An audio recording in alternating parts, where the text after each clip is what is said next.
just had a question. I've joined your live a few times, Uh-huh. and I think one of the pressing questions I asked previously was just about being intentional with women, being a bit more suggestive.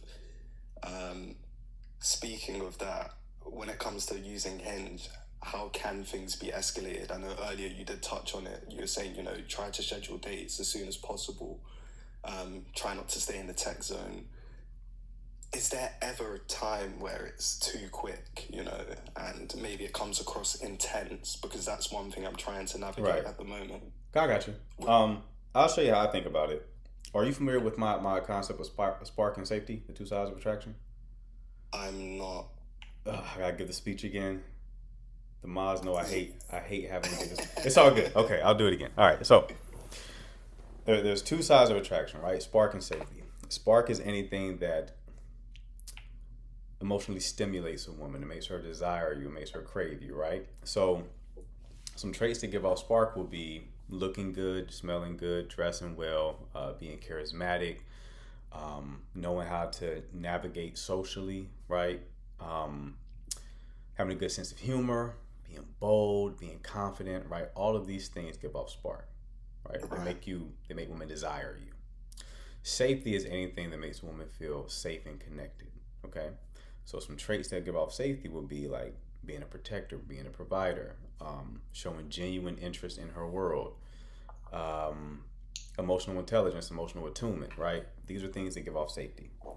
So usually when I give this spiel, I say that guys typically check one of those two boxes. The rare man checks both, right? So the guys who check just the box of spark tend to be the fuck boys because they're checking the box of desirability. They can get a lot of women, but they can't hold the connection because women also need safety, right? To persist in a connection. Then there's guys who only check the box of safety. Those tend to be the nice guys. So it's hard for them to get women, but when they do get women, they often have a dead bedroom or get friend zone, things of that nature, right? So you want to integrate both of those things. Now,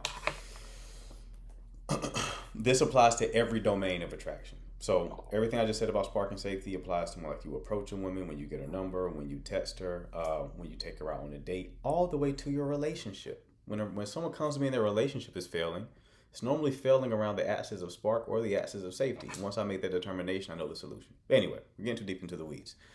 The way that I approach and advise clients when it comes to hinge conversations is trying to find that sweet spot, right? So there are some guys who will match with a woman and they'll message her.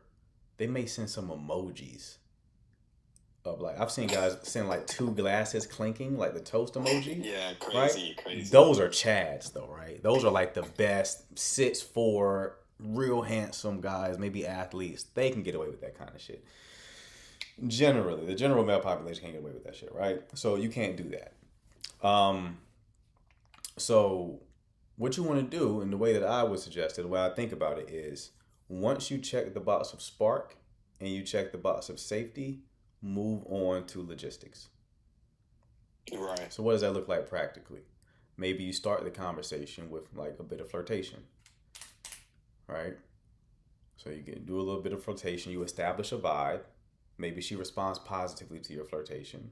Maybe you then maybe flirt a little bit, but then segue to safety. Safety in this context would be maybe you saw something on her profile that stood out to you. Maybe she has an interest or a passion, right? Right. And maybe like you share that passion, right? So now you have a point of connection. That's safety. Oh yeah, I see that you like horseback riding. I actually grew up around the stables. So, oh my God, you did? I did as well. Oh, see, look, the stars are already aligning, right? You see what I'm saying? So it's like you're establishing safety by finding a point of connection. Absolutely. I After guess. you do those things, I'm gonna give you some game now. After you do those things, right? What I like to do is have clients segue from the last thing that they talked about to what I call a soft close. That's a sales tactic. So what I mean by a soft close, a lot of guys will try to hard close, which is like, we should get together this Tuesday at 7 p.m. Too fast. Better Mm, to do a soft close. A soft close is you presenting the general idea of her going out with you, right? So I'll give you an example of what it looks like. Um, this is like my version of a soft close. So let's say we talked about the stables, right? Um, I'll probably say something like, "You should tell me more about your horseback riding experience on our date," right? A lot going on there. I'm tying in what we just talked about. I'm doing a soft close, presenting the idea of a date. And I'm not just presenting the idea of the date, I'm assuming the date is happening. I'm not asking you. I'm just saying, it's a foregone conclusion. You should tell me more about that on our date. It's a soft close. I'm not asking you for any kind of hard details. I'm not telling you where the venue is, where we're going on the date, what time, what day, none of that. I'm just presenting the idea of the date to see how you are responding. It's a jab, right? It's a feeler. Right. She responds positively to that. You move on to the hard close, which is going to be the details. Here's another ninja tactic, right? She responds positively to that. Don't give her the date details on the app. Because the first goal of a dating app is to get them off the app. When you get them off the app, you occupy a different psychological place, right? You go from guy I'm talking to on Hinge to guy who has my personal number and I talk to him there. This guy's good. Right? This guy's good. Different thing. Different game, right? So soft close, she responds positively. She may say something like, "When is the date?" Right? If she responds like that, she's excited. Gotcha. Right? Now you're excited. I'm going to hold these date details until you give me your number. Right. So I see you're excited about the date. Now the next thing is, okay, shoot me over your number and we'll lock in details. So now the carrot is the date, right? So now you got to give me the number to get the carrot. So like, shoot me over your number and lock in details. Number, and then she'll send you the number. If she responds positively to the soft close, the date is guaranteed. Now you have some women who will dodge the soft close, right? They may send like a laughing face emoji, or maybe even will go and ask you another question. That's a woman that needs more. She needs to be warmed up a bit more. She is prioritizing safety.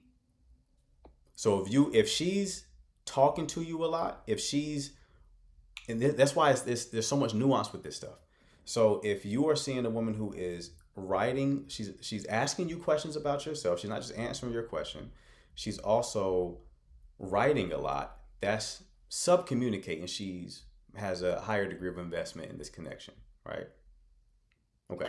A good sign. You do the soft close. She dodges. She's not dodging likely because she's not interested in dating. She's dodging because for her, it's too fast. So that means there's going to be a need to be a little bit more banter, right? She's got to connect a little bit more with her. So again, go through the whole spark and safety thing again. Again, you're still being genuine. Just because I'm using spark and safety doesn't mean like you're playing a game. It's like, no, it's just what you're already doing. Like, okay, you're being flirtatious, and then you're also connecting with her and learn a little bit about her. Run another one of those cycles, and then try to get the date again. And you're more likely to get some it. Notes, man. You've dropped some gems. I guess a follow-on question before I move on. I'm conscious there's a cue here. There's a slight grey area between when the date's actually been scheduled and, when you sort of spoke about planning the date, so the logistics of it all, right? I find in that phase sometimes, let's say the date's scheduled for the following weekend, how do you keep that interest going again without coming across? I would tell you this. I don't want to FaceTime you. I will tell you this right now. Bad strategy to try to do the first date on the weekend. Now, you might not be able to avoid it. You might not be able to avoid it. Some women only will go on dates on weekends. Some people's schedules are busy. It's typically a bad move though, because even if she does have a degree of interest in you, it's not but so high because she's not met you yet. She's also on a dating app, so that assumes she's talking to other people. If you match with her, it's because she's desirable, and if she's desirable to you, she's desirable to other men. There's other players on the board. You are competing. Don't delude yourself. You're competing with other men on a dating app, right?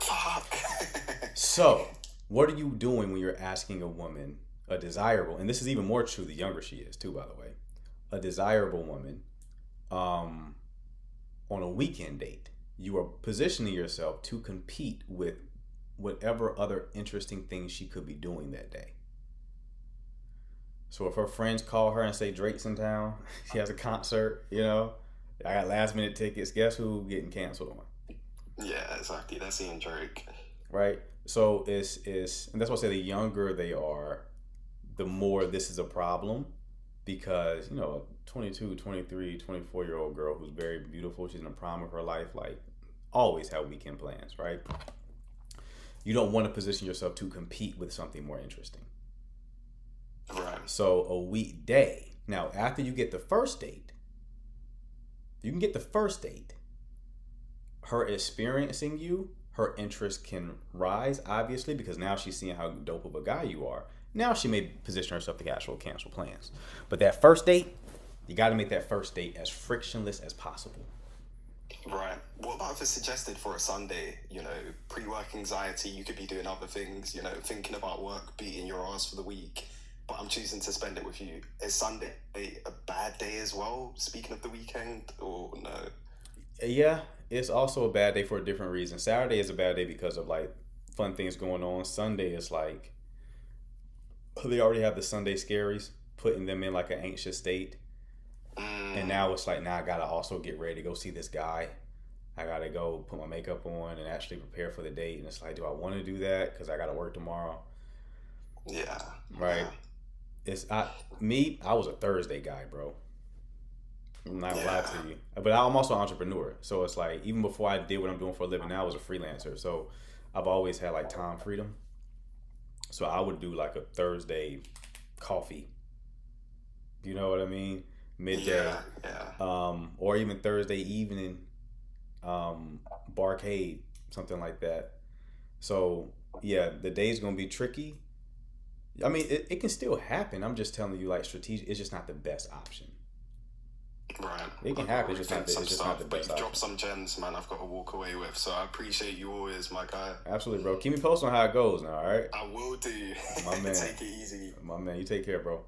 Dating is hard these days. Relationships are hard. They're almost impossible to navigate. You have to navigate attachment styles. You have to navigate the changes in our culture when it comes to how we romantically connect. And a lot of people are completely lost. When I talk to clients, a lot of them are spiraling. They don't know if this person is right for them. They don't know if they themselves are emotionally available. They don't know how to even navigate their own attachment wounds. So if you're like that, if you're in that situation where you were just completely frustrated and you don't have clarity, you don't know how to get what your goal is, whether that's a dating life, whether that's a boyfriend or girlfriend, a husband or wife, whatever the case you are in, my 1 hour coaching call will help you like it has helped hundreds of people before you. If you're lacking clarity on your specific situation, it will help with that. If you're lacking technical know-how, whether it comes to meeting a man, meeting a woman, meeting a man, and you don't really know how to engage it, the 1 hour coaching call will give you the clarity you're looking for and a step-by-step roadmap as to how to get what you are looking for. So if you want to finally take control of your romantic life, click the link below in the description, book your 1 hour coaching call, and I'll see you on the other side.